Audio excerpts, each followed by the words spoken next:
નમઃ શિવાય. શિવ મહાપુરાણ અધ્યાય 19 રાશિ ગ્રહ મંડળ વર્ણન. જે પૃથ્વીના ભાગમાં સૂર્યચંદ્રનો પ્રકાશ પડે છે તેને ભૂલોક કહે છે. આ ભૂમિથી લાખ યોજન ઉપર હજારો યોજનના વિસ્તારવાળું સૂર્યમંડળ છે.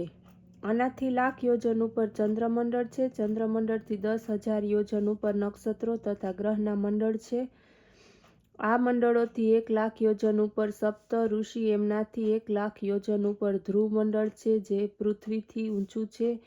એનાથી 1,00,00,000 યોજન નીચે ભૃવઃ સ્વઃ આ 3 લોક છે. એની મધ્યમાં કલ્પ નિવાસ ઋષિ છે. ધ્રુવથી ઉપર મહરલોક છે. અહીં સનક, સનંદન, સનાતન, કપિલ, આસુર, વોઢુ, પંચશીક બ્રહ્માના 7 પુત્રો નિવાસ કરે છે. એનાથી 2,00,000 યોજન ઉપર શુક્ર, એનાથી નીચે 2,00,000 યોજન ઉપર બુધ, બુધથી ઊંચે 10,00,000 યોજન ઉપર શનિ મંડળ છે. બધા ગ્રહો પોતાની રાશિઓ ઉપર આરૂઢ રહે છે. આ ગ્રહોના ઉપર 11,00,000 યોજન દૂર 7 ઋષિઓ રહે છે. ત્યાંથી 13,00,000 યોજન દૂર ધ્રુવ નિવાસ કરે છે. જનલોકથી 26,00,000 યોજન દૂર તપલોક છે. એનાથી 6 ગણો દૂર સત્યલોક છે. ભૂલોકમાં સત્યવાદી, ધર્માત્મા, જ્ઞાની, બ્રહ્મચારી રહે છે. ભૂલોકમાં મુનિ, દેવતા, સિદ્ધ વગેરે અને સ્વર્ગલોકમાં આદિત્ય, પવન, વસુ, અશ્વિની કુમાર, વિશ્વદેવ, રુદ્ર, સાધ્ય, નાગ, પક્ષી, નવગ્રહ, નિષ્પાપ ઋષિઓ રહે છે. આ પ્રકારનું બ્રહ્માંડ ચારે બાજુ જળથી ઘેરાયેલું છે. તેનાથી 10 ગણા અગ્નિ, પવન, આકાશ, અંધકાર વગેરેથી એ ઘેરાયેલું છે. એનાથી ઉપર 2 ગણા મહાભૂતો લપેટાયેલા છે.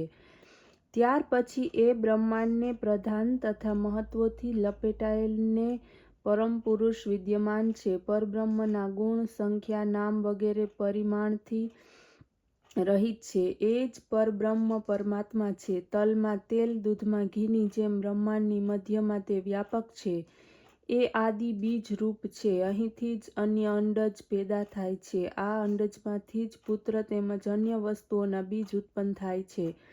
જ્યારે શિવ અને શક્તિનો મેળાપ થાય છે ત્યારે સર્વ દેવતા પ્રગટ થાય છે. પ્રધાન, મહતત્વ વગેરેથી મનુષ્યની સૃષ્ટિ ઉત્પન્ન થાય છે. શિવ શક્તિથી ઉત્પન્ન બ્રહ્માંડ પ્રલયમાં શિવ શક્તિમાં જ લય પામે છે. બ્રહ્મલોકથી આગળ વૈકુંઠ છે.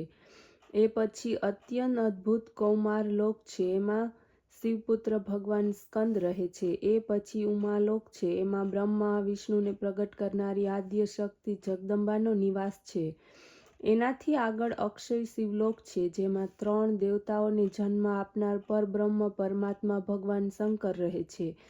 આ લોકની પાસે ગૌલોક છે. એમાં સુશીલા નામક ગૌ તથા એની સેવાને માટે શિવ આજ્ઞાથી કૃષ્ણ નિવાસ કરે છે. અહીં પોતાની ઈચ્છા પ્રમાણે વિહાર પરાયણ સ્વતંત્ર લોકોને સ્વયં શિવ તેમજ શક્તિએ રચ્યા છે.